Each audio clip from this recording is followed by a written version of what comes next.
Welcome back and thanks for tuning in. In this video just making, I want to put together a combination tool, a third hand slash marking gauge. And the odd thing about that is when I first started thinking about the kinds of tools and stuff I would need in my shop and things I want to put on the channel, a marking gauge was never in the list because I never really saw the point. I know a lot of channels make them and there's tons of videos out there about them, but I always found that a set square was perfectly fine. It served that purpose. There is one exception to that, and that is I thought about initially putting together one made from acrylic, because that way it would be transparent and I'll be able to see where I'm marking and every aspect of the job itself. So it seemed something that I might want, but we may get to that. We'll see. But as things would have it, I am putting together a new wood rack, and I want it to be completely level because it's not going to be a rack simply for wood. It's also going to have on it all the acrylic and PVC and ABS and a bunch of other stuff, and most of that is round stock, so that means if it's not as level as possible, things can roll off and I'd have to put additional brackets on the shelf just to make sure that everything stayed where it wanted to be. So I figured the easiest thing to do would to just make sure it was good and level in the first place and avoid having to do that extra work. So that means the easiest way to do that is to have an adjustable clamp. So I can say clamp one side of a particular piece of wood that I'm attaching, then have the other side adjustable, so I'd clamp in, as you're going to see as this progresses, one part of it, but the second part will be adjustable, so I can raise it up and down and then tighten it so that it is firmly in place when I have it exactly where I want it to be. That would make making this a lot simpler, and I wouldn't have to conscript my wife or my son to come down and hold things for me while I get things ready. So while I'm making that, the third hand, the whole thing about making it is pretty much a marking gauge with an additional clampable part. So I might as well do both right now, and that way, as I do other projects, I'll see if the marking gauge is even remotely useful to me, if it's something that I actually want to have. So I know I'm going to find the third hand quite useful, especially in jobs I do for other people. It's always nice to not have to ask someone to hold something for you while you're doing it. And anyway, so it will come in handy, and we'll see about the marking gauge. It's not really important because it's just going to be part of this build. So in the first clip, you saw I put together or cut out of this old rocking chair. It's a nice piece of oak, so it's kind of nice to keep using it. I cut a square rod. And that is going to be the shaft that this whole thing's going to move on. And I want this to be as accurate as possible. I don't want to be too tight. I do want it to slide. But it needs to be something that's not going to be loose. Something that's not going to rattle around. And when I turn on there's going to be clamps like screws to hold this in place. I don't want it to move when I do that. I want it to be able to set where I want it to, tighten it down, and have it stay. So that's the reason why I'm doing this square instead of round. I could have used the lathe and pretty much just turned down any size of round bar I wanted, or dowel. But I figured this would be a lot more easy to align so that it, like I said, moves in and out easily.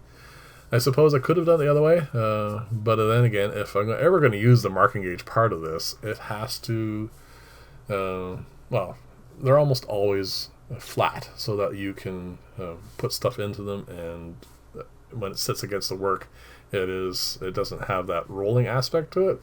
So anyway, long story short, I'm going to make a round post for this, so I have to make a square hole.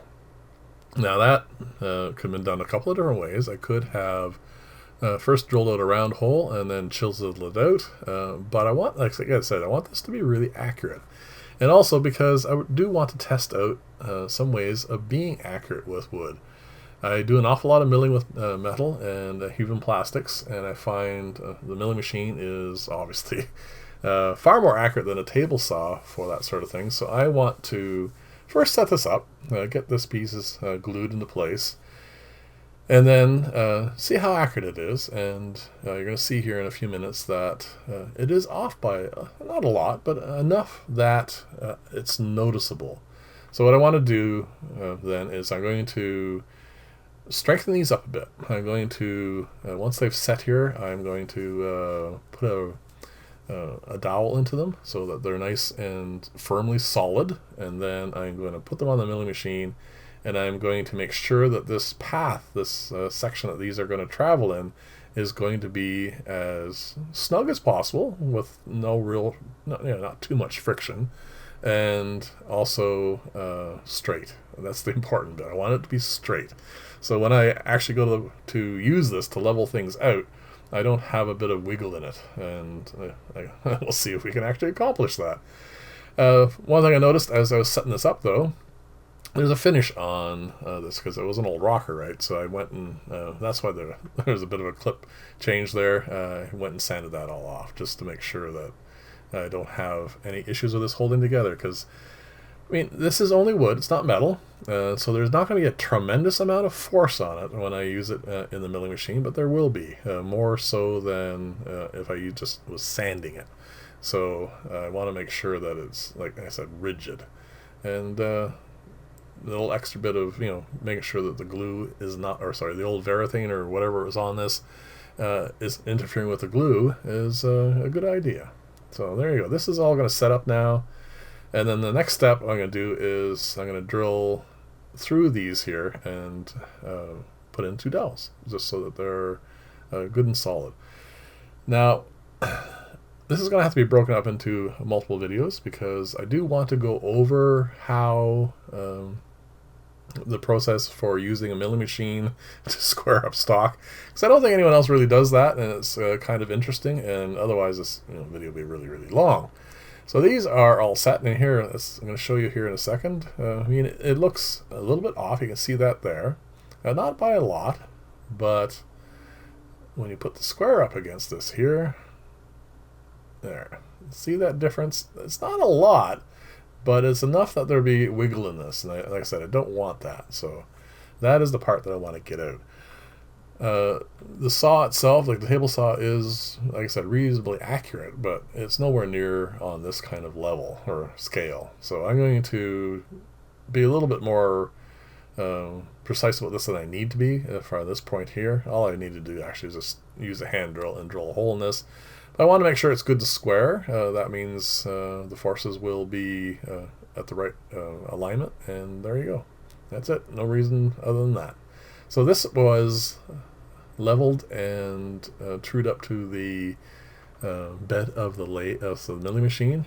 Again, not necessary, but make sure that this goes in straight, and that way there isn't any thin walls, because if you do it by hand, you could end up with